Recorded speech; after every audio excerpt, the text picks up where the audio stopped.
இந்த வீடியோவில் நம்ம என்ன பார்க்க போறோம்னா 2026 ஜூன் மாதம் வரக்கூடிய குரு பெயர்ச்சி தனுசு ராசிக்காரர்களுக்கு எத்தகைய ஒரு பலாபலன்கள் நிறைந்த ஒரு ஆண்டாக ஜூன் 2026 அடுத்து வரக்கூடிய ஜூன் 2027 வரைக்கும் அந்த 13 மாதங்கள் தனுசு ராசிக்காரர்களுக்கு எத்தகைய ஒரு காலகட்டமாக இருக்க போகுது. அந்த குரு பெயர்ச்சி மிதுனத்திலிருந்து கடகத்துக்கு வரக்கூடிய அமைப்பு, தனுசு ராசியின் அதிபதியாகிய குரு என்ன ஒரு மாற்றத்தை தனுசு ராசிக்காரர்களுக்கு கொடுக்க போகிறார், மற்ற கிரகங்களாம் எப்படி இருக்குங்கிறத நம்ம துல்லியமாக சயின்டிபிக் வேதிக் அஸ்ட்ராலஜி முறையில் எதையுமே மிகைப்படுத்தாமல் உள்ளது உள்ளவாறு ஒரு கிரகம் ஒரு டிகிரியில இருக்கும் பொழுது ராசிக்கு என்ன வித தாக்கத்தை கொடுக்க போகிறார், எது மாதிரி விஷயங்கள் நம்ம எதிர்பார்க்கலாம், கர்மா எப்படி செயல்பட போகிறதுங்கிறது அறிவியல் சார்ந்த கலையாகிய இந்திய வேத ஜோதிட அடிப்படையிலான ஒளி தத்துவம் மூலமாக சயின்டிபிக் வேதிக் அஸ்ட்ராலஜி முறையில் நம்ம பார்க்குறோம். குரு ஜூன் 2ஆம் தேதி 2026 அப்போ பார்த்தீங்கன்னா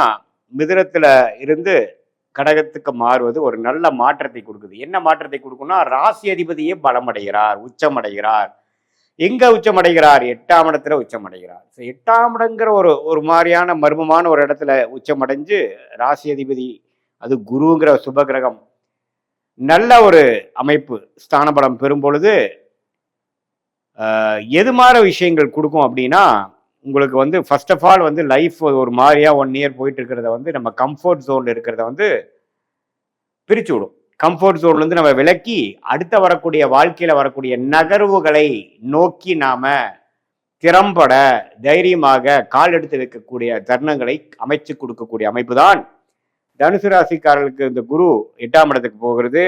நிறைய பேத்துக்கு இடம் மாற்றங்கள் உண்டு, தொழில் மாற்றங்கள் உண்டு, வேலை மாற்றங்கள் உண்டு, வெளிநாடு போகக்கூடிய அமைப்புகள் இருக்கு. கூட்டு தொழிலா பண்ணவங்களுக்கு கூட்டா சேர்ந்து ஒரு பெரிய லெவல்ல போகக்கூடிய அமைப்புகள் உண்டு. ஷேர் மார்க்கெட், ஸ்டாக் மார்க்கெட்ல எல்லாம் நம்ம இருக்கிறவங்க இன்னுமே அவங்களுடைய இன்வெஸ்ட்மெண்ட்ஸ்லாம் இன்னும் கொஞ்சம் அதிகமாகி இன்னும் பெரிய லெவலுக்கு போகக்கூடிய அமைப்புகள் உண்டு. சனி 4ஆம் இடத்துல இருந்து ராசியை 10ஆம் பார்வையாக நீடித்து பார்ப்பதனால 2027 மார்ச் வரைக்கும் அந்த 4ஆம் இடத்துல இருக்கக்கூடிய சனி இருக்கிறதுனால நல்லா விறுவிறுப்பா எப்பவுமே பார்த்தீங்கன்னா அது நடந்துருமோ இது நடந்துருமோன்ட்டு ஏதோ ஒரு எஃபோர்ட் எடுத்துட்டு மனசை ஸ்ட்ரெஸ்ஃபுல்லாகவும் கொஞ்சம் இறுக்கமாகவும் வச்சிருக்கக்கூடிய அமைப்புகள் உண்டு.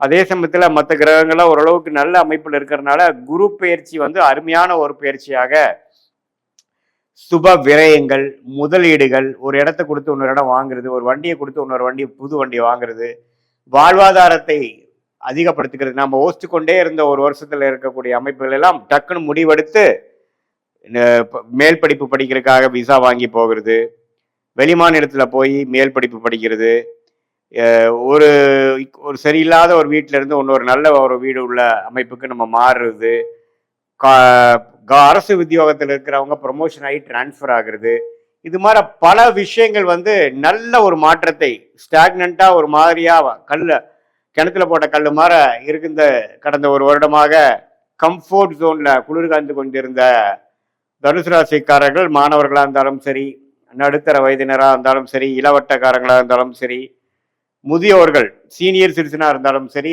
அடுத்த என்ன செய்யலாம், அடுத்தது நம்ம எதை நோக்கி போனாதான் அடுத்த கட்ட படிநிலைக்கு வாழ்க்கையை நகர்த்த முடியும் அப்படிங்கிற ஒரு அமைப்பை கால் எடுத்து வைத்து அதுக்கு வேணுங்கிற அமைப்புகள், அதுக்கு வேணுங்கிற சந்தர்ப்பங்கள், வாழ்க்கை சூழல்களும் அமைந்து நமக்கு பொதுவா ஒரே வார்த்தையில சொல்லணும்னா next level of changes in life போதும், அடுத்ததுக்கு நம்ம பார்க்கலாம் அப்படிங்கிற மாதிரி. இப்படி உள்நாட்டிலேயே வேலை செய்யறவங்க வெளிநாடுக்கு போகணும்னு நம்மளால ட்ரை பண்றாங்க, வெளிநாடு போறது, ஒன்றுக்கும் மேற்பட்ட தொழில் பண்றது, ஒரு ஒரு ஒரு ஒரு விதமான ஒரு முதலீடுகள் செய்து அதுல லாபம் எடுக்க முடியாம டக்குன்னு நல்ல ரேட்ல அது வித்து அது மூலமா பல மடங்கு வேற தொழில போட்டு ஜெயிக்கக்கூடிய அமைப்பு அப்படிங்கிற அந்த பொருளுக்கு ஒரு உகந்த ஒரு கிரகமாகிய புத்திரகாரகனாகிய குரு, தனகாரகனாகிய குரு நல்ல ஒரு உச்சம் பெற்று 8ஆம் இடத்துல இருக்கும் பொழுது, அதுக்கு பிடித்த கடகராசியில் இருக்கும் பொழுது தனுசு ராசிக்காரர்களை பெரிய லெவலில் திங்க் பண்ண வைக்கிறது, ஒரு மன உறுதியோட செயல்படுவதுன்னு இருக்கு. இதுல 8ஆம் இடத்துல உச்சம் பண்ணால சம்டைம்ஸ் பார்த்தீங்கன்னா கொஞ்சம் நம்ம நினைக்கிற அளவுக்கு வேகமா நடக்காது, அப்பப்போ கொஞ்சம் அப்போசிஷன், ரெசிஸ்டன்ஸ், தடங்கல்கள் வரக்கூடிய அமைப்புகளும் இருக்கும். பட் அதெல்லாம் தாண்டி நம்மளுடைய வாழ்க்கை குறிக்கோள்கள் என்னங்கிறத நோக்கி அதுல நம்ம போய் ரிஸ்க் எடுத்து வாழ்க்கையில கம்ஃபர்ட் ஜோன்லேருந்து விலகி அடுத்த கட்ட வாழ்க்கை ஸ்டேஜஸ்க்கு நகரக்கூடிய ஒரு அருமையான ஒரு தருணமாக எடுத்துக்கலாம். இதில் வந்து நவம்பர், டிசம்பர், ஜனவரி இந்த வருடத்தின் கடைசி 2 மாதமும் ஜனவரி மாதம் 2027 பார்த்தீங்கன்னா குரு சிம்மத்துக்கே வர்றதுனால 9ஆம் இடத்துக்கு வந்து ராசியை பார்க்குறார். அந்த டைம் பார்த்தீங்கன்னா ஓரளவுக்கு செய்த முயற்சி ஜூன், ஜூலை, ஆகஸ்ட், செப்டம்பர், அக்டோபரில் செய்த முயற்சிக்கு தகுந்த ஒரு நல்ல பலன்களும் நம்ம நடுவால பார்ப்போம். ஸோ ஓரளவுக்கு அந்த அதிபக்கிரமாக சிம்மத்துக்கு போகக்கூடிய குருவும் தனுசு ராசிக்கு நல்ல பலன்களை கொடுக்கிறார் அப்படிங்கிறத தெரிந்து கொண்டு இந்த குரு பயிற்சி 8க்கு போய் மறைஞ்சிட்டார், அஷ்டமத்தில் போயிட்டாருங்கிற நம்ம பயப்பட வேண்டியதில்லை. அஷ்டமத்தில் போனாலும் உச்சம் பெறுகிறார், 2ஆம் இடத்தை பார்க்கிறார், 12ஆம் இடத்தை பார்க்கிறார், 4ஆம் இடத்தை பார்க்கிறாருங்கிறது நம்ம தெரிஞ்சுக்கணும். 4ஆம் இடத்துலேருந்து தாயாரின் உடல்நிலை, இடம், வீடு, வண்டி வாகனத்தில் சில சேதாரங்கள், சில பிரச்சனைகள் கொடுத்து கொண்டிருந்த சனி குருவின் உச்ச குருவின் பார்வையால் தன்மை அடைந்து பிரச்சனைகள் கொஞ்சம் சாந்தமாயி இனிமேல் வரக்கூடிய பிரச்சனைகள் அவ்வளோ இல்லைங்கிற மாதிரி சனி கொடுக்கும் தொல்லைகள் கம்மியாகிற அமைப்பு இந்த குரு பயிற்சி கட்டாயம் உண்டாக்கி கொடுக்குது தனுசு ராசிக்காரர்களுக்கு. ஸோ இது வந்து ஒரு பொதுவான பலனே தவிர உங்களுடைய ஜென்ம ஜாதகத்தில் நீங்கள் எந்த தசாபுக்திகளில் இப்போ போயிட்டு இருக்கு, என்ன லக்னத்தில் பிறந்தீங்க, அந்த லக்னத்துக்கு இப்போ போயிட்டு இருக்க தசாபுக்திகள், அந்தரங்கள், சூக்ஷ்மம் எப்படி இருக்கு, எந்தெந்த டிகிரியில் எந்தெந்த கிரகங்கள் இருக்கு, நீங்கள் பிறக்கிறப்போ பிறந்த தேதி, பிறந்த நேரம், பிறந்த உரை வைத்து வரக்கூடிய திருக்கணித பஞ்சாங்கத்தில் உங்கள் ஜாதகத்தை போட்டு அது பிரகாரம் நம்ம லக்னம், ராசி, நீங்கள் வந்து பூராட நட்சத்திரமா, மூல நட்சத்திரமா, உத்திராட நட்சத்திரமா அப்படிங்கிறதெல்லாம் ஓரளவுக்கு நல்லா தீர ஆராய்ந்து அதுக்கு தகுந்த மாதிரி நம்மளுடைய ஜோதிட கணிப்பு அடுத்த வரக்கூடிய 6 மாதம் எப்படி, அடுத்த வரக்கூடிய 1 வருடம் எப்படிங்கிறதெல்லாம் நம்ம ஓரளவுக்கு பிரித்து பார்க்கும் பொழுது நல்லாவே நமக்கு லாங் டேர்ம் எப்படி இருக்க போகுது, ஷார்ட் டேர்ம் எப்படி இருக்க போகுது, எது மாதிரி பிராப்தங்கள் காத்து இருக்கிறது, எது மாதிரி விஷயங்கள் நமக்கு உகந்ததாக இல்லை, எந்த நேரத்தில் எது மாதிரி முடிவுகள் எடுத்தால் சேதாரம் இல்லாமல், பண விரயங்கள் இல்லாமல், சமய விரயங்கள் இல்லாமல் நம்ம ஓரளவுக்கு வெற்றி அடைய முடியும், எந்த நேரம் வந்து நமக்கு அருமையாக இருக்கிறது, எந்த நேரம் நமக்கு மிகவும் சுமாராக இருக்கிறது, எந்த நேரத்தில் இடம் மாறலாம், எந்த நேரத்தில் வேலை வாய்ப்புகள் கிடைக்குது, எந்த நேரத்தில் கடன் அடையுது, எந்த நேரத்தில் வந்து நம்ம வெளிநாடு, குழந்தை செல்வம், கல்யாண விஷயங்கள், சுப விஷயங்கள், முதலீடு விஷயங்கள் எல்லாமே வாழ்க்கைக்கு அந்தந்த வயதுக்கு தேவையான முக்கியமான சில காலகட்டங்களில் நம்ம எந்தெந்த முடிவுகள் எடுப்பது நல்லது, எந்த நேரம் எதை காட்டுகிறது, எப்படி நம்ம வந்து பிரச்சனைகள்லேருந்து மீண்டு ஓரளவுக்கு ஒளிமயமான தெளிவு பொருந்திய ஒரு வாழ்க்கையை நோக்கி நம்ம எப்படி போகிறது, அதுக்கு வந்து சயின்டிஃபிக் வேதிக் அஸ்ட்ராலஜி நம்மளுடைய ஜாதகம் எந்த மாதிரி ஒரு அமைப்பு நமக்கு சொல்லுது அப்படிங்கிறதை துல்லியமாக பார்த்து அது மூலமாக நாங்கள் பலன் பெற்று வாழ்க்கையில் வெற்றி பெற முடியும் என்று சொல்ல விரும்புகிறேன். மீண்டும் மற்றொரு காணொளியில் சந்திப்போம். நன்றி, வணக்கம். அன்புள்ள தனுசு ராசி அன்பர்களே வணக்கம். தனுசு ராசி அன்பர்களுக்கு குரு பெயர்ச்சி பலன்களை நாம் பார்க்க போகிறோம். குரு பகவான் தங்களுடைய ராசிநாதன், தங்களுக்கு 4ஆம் இடமாகிய சுகஸ்தானத்திற்கும் அவரே அதிபதி. இந்த நேரத்தில் சனி தங்களுக்கு அர்த்தாஷ்டம சனியாக 4இல் இருக்கிறார். ராகு சாதகம் 3இல், கேதுவும் 9ஆம் இடத்தில் சாதகம். குடும்பத்தை பொறுத்தவரை தற்சமயம் குரு 7இல் இருக்கும் குரு 8ஆம் இடம் அஷ்டமத்துக்கு செல்வதால் அஷ்டம், கஷ்டம், நஷ்டம் என்போம். குடும்பத்தில் அடிக்கடி கணவன் மனைவி இடையே ஒற்றுமை குறைவு உண்டாகலாம், சண்டை சச்சரவுகள் வரலாம். ஒற்றுமை தேவை. வார்த்தைகளை அளந்து பேசுதல் வேண்டும். யாரும் புண்படும்படி, மனம் புண்படும்படி பேசுதல் கூடாது. உத்தியோகத்தில் வேலை பலு அதிகரிக்கும், உழைப்பு அதிகம் உழைப்பதனால் உடலில் சோர்வு, அசதி வந்து விலகும். தொழில் வியாபாரத்தில் மிகவும் கடினம், கவனமாக இருத்தல் வேண்டும். இல்லாவிட்டால் நஷ்டம் வர வாய்ப்பு உண்டு. தொழிலில் தங்களுடைய நேரடி கண்காணிப்பு தேவை. வியாபாரிகளுக்கு பொருட்கள் தேக்கமடையலாம், கவனமாக இருத்தல் வேண்டும். ஏற்றுமதி இறக்குமதி தொழிலில் ஈடுபடும் அன்பர்கள் மிக கவனமாக இருத்தல் வேண்டும். கலைத்துறை அன்பர்களுக்கு இருக்கும் வாய்ப்புகளை பயன்படுத்திக் கொள்ளுங்கள். புது பல வாய்ப்புகள் கிடைப்பது கடினம். தயாரிப்பாளர்களுக்கு கையை கடிக்கும். அதிகம் கடன் வாங்குதல் கூடாது. கடனை செலுத்த முயற்சி செய்தல் வேண்டும். அரசியல் துறை அன்பர்களுக்கு சற்று கவனம் தேவை. கிரக நிலைகள் சரியில்லை. சனி 4 அர்த்தாஷ்டம சனி, குருவும் 8 அஸ்தமத்தில் இருக்கிறார். ஆகவே 2 பெரிய கிரகங்களும் சரியில்லை என்பதால் மிக மிக கவனம் தேவை. அரசியல் துறையில் ஈடுபடும் அன்பர்களுக்கு தங்களை பற்றிய வதந்திகள் பரவும். புகழுக்கு களங்கம் ஏற்படும்.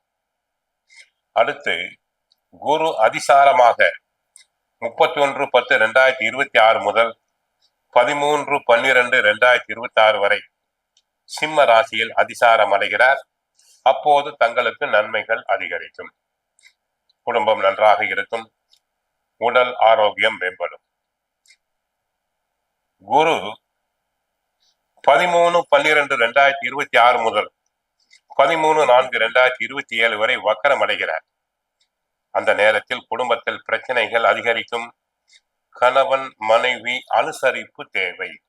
ஒற்றுமை குறையும். அதிக பண செலவுகள் உண்டாகும். உடல் ஆரோக்கியத்தில் கவனம் தேவை.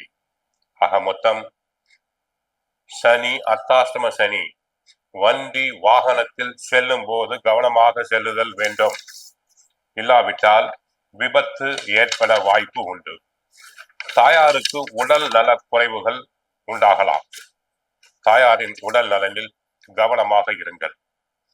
கோவிலுக்கு சென்றால் குரு தட்சிணாமூர்த்தியை வழிபடுங்கள். தினமும் சுந்தரகாண்டம் பாராயணம் செய்யுங்கள். பகவத்கீதை படியுங்கள். ஹரே ராமா ஹரே கிருஷ்ணா. வாழ்க பலமுடன். தனுசு ராசினியர்களே, உங்களுக்கு உண்டான குரு பயிற்சி பலன் தான் சொல்ல போறேன். தனுசு ராசி யாரு? உங்க ராசி அதிபதி யாரு? குரு பகவான். அப்போ அந்த குரு எங்க வந்திருக்காரு? உச்சம் பெற்ற வீட்டுல அமர்கிறாரு. அது எந்த வீடு? 8ஆம் இடம். அதுக்குதான் இவ்வளவு பீடிக்க போறேன். அஷ்டம குரு வந்துடுச்சு, என்ன பண்ண தெரியலையே, அத்தாசம் சனி வேற நடக்குது. ஏற்கனவே இப்படிதானே வாடி போயிருப்பீங்க, சோர்ந்து போயிருப்பீங்க. அதெல்லாம் ஒரு பக்கம் தள்ளி வச்சிருங்க. அஷ்டம குருவாக இருந்தாலும் அவருடைய பார்வை பெரும் இடங்கள் நன்மை செய்யும். நல்லா கேட்டுங்க. 12ஆம் இடத்தை பார்க்குறாரு, 2ஆம் இடத்தை பார்க்குறாரு, 4ஆம் இடத்தை பார்க்குறாரு. இப்போ பார்க்கலாமா? முதல்ல இருந்து உங்களுக்கு குரு பகவான் அஷ்டமத்தில் வந்து அமர்ந்தார் என்ன செய்வார்? கஷ்டத்தை கொடுக்கணும். அகப்பட்டவனுக்கு அஷ்டமத்தில் சனி அப்படின்னு சொல்லுவாங்க. அது குருவுக்குமே உரியது. பாபகிரகத்து உரியது, சுபகிரகத்து உரியது. ஆனால் இது சுபகிரகம். அப்ப என்ன நடக்கும்? இப்ப பாருங்க. அந்த அஷ்டமத்துல வந்து அமரும் போது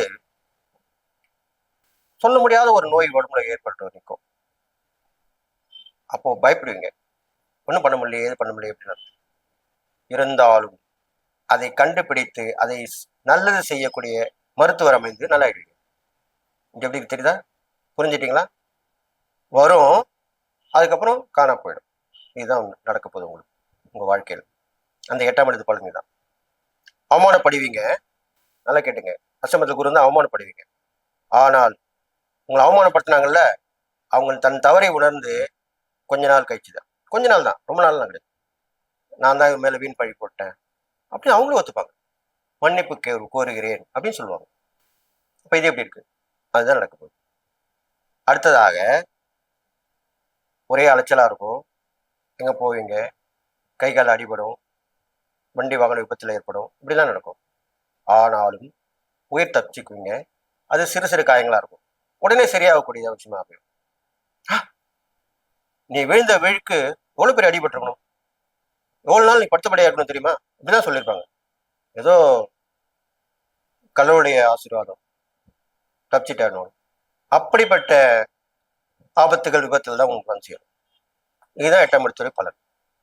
அடுத்ததாக உங்களுடைய ராசிக்கு 12ஆம் இடத்தை பார்க்குறாருல்ல, கண்டிப்பாக தனுசு ராசிக்காரர்கள் நல்லா சொல்ற கேட்டுங்க. உங்களுக்கு அர்த்தாஷ்டம சனி நடக்குது, உங்களுக்கு அஷ்டம குரு நடக்குது. கண்டிப்பாக நீங்க இடமாற்றம் செய்ய வேண்டும்.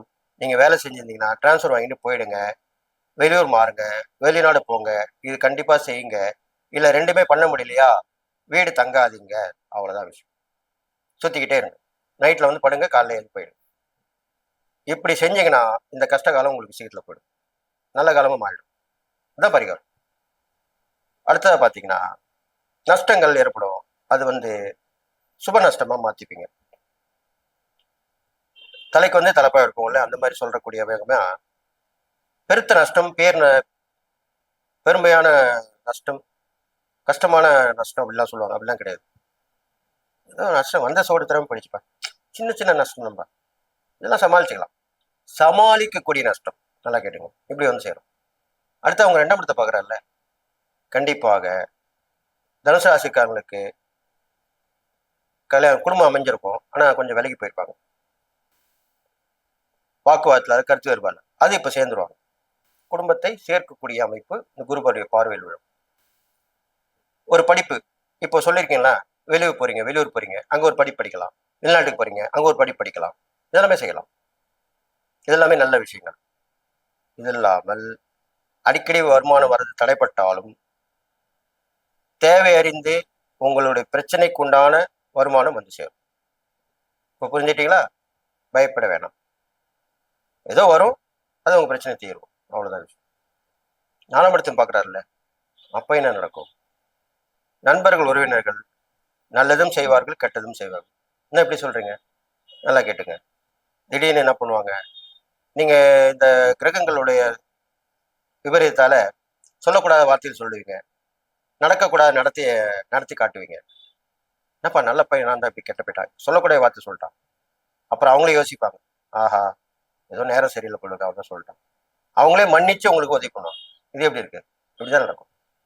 அதே மாதிரி வாக்குவாதம் ஏற்பட்டிருக்கும், நீங்க விட்டு கொடுத்துருக்க மாட்டீங்க. அப்ப என்ன பண்ணுவாங்க, சரி அவனுக்கு கஷ்ட நேரம், இயலாமை, வறுமை கத்துறான், நம்மளும் அவங்க கூட போய் சேர்ந்து நேருக்கு நேர் நிற்கணுமா? ஒதுங்கி போயிடலாம். ஒதுங்கி போயிடுவாங்க. திருப்பி நீங்க கோவத்து குறைஞ்ச பிறகு அது மாதிரிலாம் பண்ணாதப்பா, உனக்கு நேரம் சரியில்லாம இருக்குல்ல, நீ உண்டு உன் வேலை உண்டு, அவ்வளவுதான். இப்படி அவங்களே சொல்லுவாங்க. உங்ககிட்ட சண்டை போட்டவங்களே வந்து சொல்லிட்டு உங்களை சரி பண்ணி உங்களுக்கு உதவி வச்சுட்டு போயிடும். இதெல்லாமே நடக்கும். அப்போ உங்க ராசாதிபதி குரு தானே, அதனால கெட்டதை வந்தாலும் அதை நல்லதா மாத்தி கொடுப்பாரு. அவ்வளவுதான் விஷயம். அப்போ எல்லாமே நன்மை தான் நடக்க போகுது. கவலைப்பட வேண்டிய அவசியம் இல்லை. நான் சொன்ன சில விஷயங்கள் மட்டும் கவனமா பார்த்துக்கணும். நண்பர்கள் உறவினர்கிட்ட கவனமா பேசணும், பேச்சுவார்த்தை கவனமா இருக்கணும், உடல் ஆரோக்கியத்துல கவனமா இருக்கணும், வண்டி வாழ போகும்போது கவனமா இருக்கணும், வேகமா போகக்கூடாது, நிதானமா போகணும். இவ்வளவுதான் விஷயம். ஒரே குறிக்கோள், ஒரே செயல், ஒரே எண்ணம், இப்படிதான் இருக்கணும். அப்படிதான் நீங்க இருப்பீங்க தனுசு ராசிக்காரர். அதை நீங்க இப்போ கண்டினியூ பண்ணிக்கணும். அவ்வளவுதான் விஷயம். நீங்க செய்யக்கூடிய எரிபரிகாரம் பார்க்கும்போது உங்க ராசாதிபதி குரு பகவான் தானே, முருகப்பெருமானுடைய அதிதேவதையா விளங்கக்கூடியதான். குரு அதிதேவதை முருகப்பெருமான் தான். பெரும்பாலும் திருச்செந்தூர் போயிட்டு வரணும்னு சொல்லுவாங்க. திருச்செந்தூர் தான் போயிட்டு வரணும்னு அவசியம் இல்லை. குருவாக இருக்கக்கூடிய முருகர் எல்லா இடத்துல இருப்பார். வீட்டு பக்கத்தில் இருக்க முருகர் கூட வழிபடலாம். வியாழக்கிழமையிலே முருக வழிபாடு செய்யலாம். அதோடு வேல், மயில் அந்த வழிபாடு செய்யலாம். இன்னும் ஒரு அடி மேல போய் சேவல், முருகப்பெருமானுக்கு சேவல் கொடிதான் இருக்கும். அந்த சேவலுக்கு வந்து சேவலை வாங்கி முருகப்பெருமானுக்கு தானமா தர்மம் கொடுக்கணும், கோயில் கொடுக்கணும். பலி கொடுக்க கூடாது. நல்லா கேட்டுங்க. சேவலை பலி கொடுப்பது தவறான விஷயம். நேர்ந்து விடணும்னு சொல்லுவாங்க. உங்க வேண்டுதல் இல்லையா, எனக்கு இந்த பிரச்சனை தீர்ந்தா நான் சேவல் வாங்கி விட்டுறேன், கோயிலுக்கு விட்டுருங்க, அவங்க பார்த்துப்பாங்க. அப்படி விடணும். அது முருகப்பெருமான் கோயிலுக்கு விட வேண்டும். இப்படி பண்ணிட்டு வாங்க. தான தர்மங்கள் பார்க்கும்பொழுது அனாதை குழந்தைங்களுக்கு தத்து எடுத்துக்கலாம். தத்து எடுத்துக்கலாம். நீங்க நல்லா தப்பா நினைக்காதீங்க. தொடர்ந்து அதுக்கே செய்யணும்னு அப்படிலாம் அப்படியும் செய்யலாம். இருந்தாலும் ஒரு மாசத்துக்கு ஒரு தடவை வரங்க, இந்த குழந்தை நான் தத்து எடுத்துக்கிறேன், இது குழந்தை கொண்டாதான் மாசம் என்னவோ அது கொண்டு பண்ணலாம். ஒரு பட்ஜெட், குடும்ப நடத்தின ஒரு பட்ஜெட் போடுறோம்ல மாசம், அந்த மாதிரி மாசத்துக்கு என்ன தேவையோ வாங்கி போடுறோம்ல, அது மாதிரி அந்த மாசத்துல அந்த குழந்தைக்கு என்னவோ அது செய்யலாம். அது முடியும் உங்களால. தொடர்ந்துதான் டெய்லி தான் பண்ண முடியாது. அப்படி செய்யலாம். மாசத்துக்கு ஒரு தடவை செஞ்சுட்டு வரலாம். இல்லைன்னா 10 பேரோட சேர்ந்து செய்யலாம், ஒரு குழுவா செய்யலாம், தப்பு கிடையாது. இது மாதிரிலாம் பண்ணிட்டு வாங்க. இப்போ இதெல்லாமே பரிகாரங்கள் தான், தான தர்மங்கள் தான். இது மாதிரிலாம் பண்ணிட்டு வாங்க. குருவாய் வணங்குங்க. நல்லா கேட்டுங்க. நம்மளுக்கு கற்றுக் கொடுத்த குரு இருப்பாங்க. பள்ளிக்கூடத்தில் இருக்கலாம், கல்லூரியில் இருக்கலாம். ஏன் ஒரு கலையை கற்றுக் கொடுத்தவங்க கூட குரு தான். அவங்க கஷ்டப்படுறத பார்த்தீங்கன்னா அவங்களுக்கு உதவி பண்ணுங்க. அதுவும் ஒரு தான தர்மம் தான். அவங்க கேட்க மாட்டாங்க, ஆனால் நீங்கள் செய்யுங்க. இந்த பரிகாரத்துக்கு தான் செய்கிறேன்னு சொல்லக்கூடாது. என் மனசில் தோணிச்சு செய்கிறேன், அவ்வளோதான். எப்பயுமே பரிகாரத்தை சொன்னால் பலிக்காது. அதை நீங்க கவனமா கேட்கணும். இது மாதிரிலாம் பண்ணிட்டு வாங்க. முருகர் கோயிலாம் போயிட்டு வாங்க. 6 படி வெறுமுருகர் கூட போயிட்டு வாங்க, தப்பு கிடையாது. முருக வழிபாடு தொடர்ந்து பண்ணிட்டு வாங்க. இதெல்லாம் செஞ்சுட்டு வந்தாலே ரொம்ப விசேஷம். குரு தட்சிணாமூர்த்தி வழிபடுங்க. இது மாதிரிலாம் வழிபட்டு வந்தா கண்டிப்பாக உங்களுக்கு நல்லது நடக்கும். 4 பேருக்கு அறிவுரை கொடுங்க. அதுவும் ஒரு தான தர்மம் தான். நீங்க சொன்ன அறிவுரையில் அவங்க நல்லா ஆயிட்டாங்கன்னா அதே ஒரு பரிகாரம் தான், தான தர்மம் தான். நல்லது சொல்லுங்க, நல்லது செய்யுங்க, நல்லது கேளுங்க, அவ்வளவுதான் விஷயம். இது மாதிரிலாம் பண்ணிட்டு வந்தீங்கன்னா கண்டிப்பாக தனுசு ராசிக்காரர்களுக்கு மிகுந்த நன்மை ஏற்படும். நாளாவையும் உங்களுக்கு நல்ல பலன் ஏற்படும், தீய பலன் குறைஞ்சிரும், இருந்து விடுபட்டு வந்துடுவீங்க. இந்த கஷ்டமான நேரத்துல இருந்து கண்டிப்பா தப்பிச்சு வந்துடுவீங்கன்னு சொல்லி எல்லா நாளும் பெற்று வாழ்வீங்கன்னு வாழ்த்தி விடுவீர்கள். நன்றி, வணக்கம். தனுசு பாடத்தை கற்பிப்பதும், நேரத்தை கற்பிப்பதும், வீடு பேரு கொடுப்பதும், புகழை கொடுப்பதும் எல்லாமே நேரம், எல்லாமே காலமும் நேரம், காலமும் நேரம். அப்ப கண்டிப்பாக காலம் நேரம் பாத்தீங்களா எவ்வளவு முக்கியம் ஒரு மனிதனுக்கு. அது மட்டும் இல்லை, அன்பு, பாசம், நேசம், மதிப்பு, மரியாதை, வெளிநாடு, வெளி வாழ்க்கை. படிச்சதுல இருந்து நாங்க அப்பா அம்மாவை ஒரு 4 தடவை தான் பார்த்துருப்பேன். 20 வருஷமா துபாயில இருக்கிறேன், 20 வருஷமா அமெரிக்காவில் இருக்கிறேன், 20 வருஷமா கனடாவில் இருக்கிறேன். ஆனா அப்பா அம்மா வந்து கூப்பிட்டாலும் வர மாட்டேங்கிறாங்க. நான் போய் ஒரு 4 தடவை பார்த்துட்டு வரேன். அப்படிப்பட்டது தனுசு. வெளி வாழ்க்கை அது ஏழையா சொகுசா, எந்த வாழ்க்கைனாலும் வெளி வாழ்க்கை. அது கஷ்டமோ நஷ்டமோ அதை அனுபவிக்கக்கூடியது, வெளியே சொல்லாது. ஸ்ட்ரெயிட் ஃபார்வர்ட், கொஞ்சம் பிரஸ்டீஜ், அன்பு, பாசம், நேசம், மதிப்பு, பயங்கர மதிப்பு, பிரஸ்டீஜ் இருக்கத்தான் செய்யும். உதவி 10 டீ இந்த இன்னொரு டீ வாங்கிக்க, இன்னொரு டீ வாங்கிக்க, அப்படி சொல்லி கொடுக்கும். அப்படிப்பட்ட தனுசுக்கு இந்த குரு பயிற்சி ஒரு அற்புதமான பயிற்சியாக மாறும். எப்படி மாறுது? 12ஆம் இடத்தை பாருங்க எப்படி மாறுது. 12ஆம் இடத்தை 5ஆம் பார்வையை மாறுது. 12ஆம் இடத்தை 5ஆம் பார்வையா பார்க்குது. 2ஆம் இடத்தை 7ஆம் பார்வை, 4ஆம் இடத்தை 9ஆம் பார்வை. போதுமா? 12ஆம் இடத்தை 5ஆம் பார்வை. 12 கண்டிப்பா வெளிநாடு. 2 சொல்லவே வேண்டாம், தனகாரகம், வீட்டுக்காரங்க மூலம் வருமானம். 4 சுகம், 4 வருமானம், வண்டி வாகனம். என்ன சுபையா, அந்த 2 வண்டி வாங்கிட்டீங்களா? ஆமா சும்மா, இன்னும் 2 வண்டி புக் பண்ண சொன்னல, டக்குனு புக் பண்ண வேண்டியதானே. அந்த கமாண்டிங் இந்த பீரியட், அந்த சொல்லு இந்த நேரம். ஏன்னா 4ஆம் இடத்தை 9ஆம் பார்வை பார்க்கும்போது எதையாவது செஞ்சே ஆகணும், எதையாவது செஞ்சு ஆகணும்ல. அப்படிப்பட்ட இடம்தான் தனுசு. அறக்கட்டளை, தொண்டு நிறுவனம், விவசாயம், secretary, IAS, IPS, IFS, high executive of the posting, all of lot of high executive post, எல்லா போஸ்டிங்கு எல்லாம் சிறப்பு, எல்லாமே நிறைஞ்சு வரக்கூடிய இடம் தனுசு ராசி. கஷ்டகாலம் 7.5 8.5 எல்லாம் முடிஞ்சிருச்சு. இப்பத்தான் ஒரு வழியா வந்து சேர்ந்துருக்கான். இப்பதான் நல்ல காலமா வந்து நினைச்சிருக்கு. உங்க தசாபதியை பார்த்துக்குங்க. உங்க தசாபதியை பார்த்துக்கிட்டு நீங்க பாட்டுக்கு பிரயோகம் பண்ணுங்க. சில மூல மந்திரங்களை பிரயோகம் பண்ணுங்க, எல்லாமே சிறப்பாக அமையும். தனுசுக்கு இந்த வருடம் கண்டிப்பாக உங்க கொடுக்கல் வாங்கல மட்டும் கவனமா இருக்கணும். கொடுக்கல் வாங்கல மட்டும் கவனமா இருக்கணும். ஏன்னா ராசிக்கு 8ல இருக்காரு, உங்க ராசிக்கு 8ல குரு இருக்காரு. உங்க ராசி 6ஆம் இடத்துல இருக்க குரு வந்து 6ஆம் இடம். இப்போ 6, 8, 12 கொஞ்சம் கவனமா இருக்கணும். கொடுக்கல் வாங்கல் கவனமா இருந்துக்கங்க, பயப்பட வேண்டாம். இதுல பார்வை பலன் கண்டிப்பாக அந்த பாவக தன்மையை மாற்றாம உங்களுக்கு கொடுப்போம்.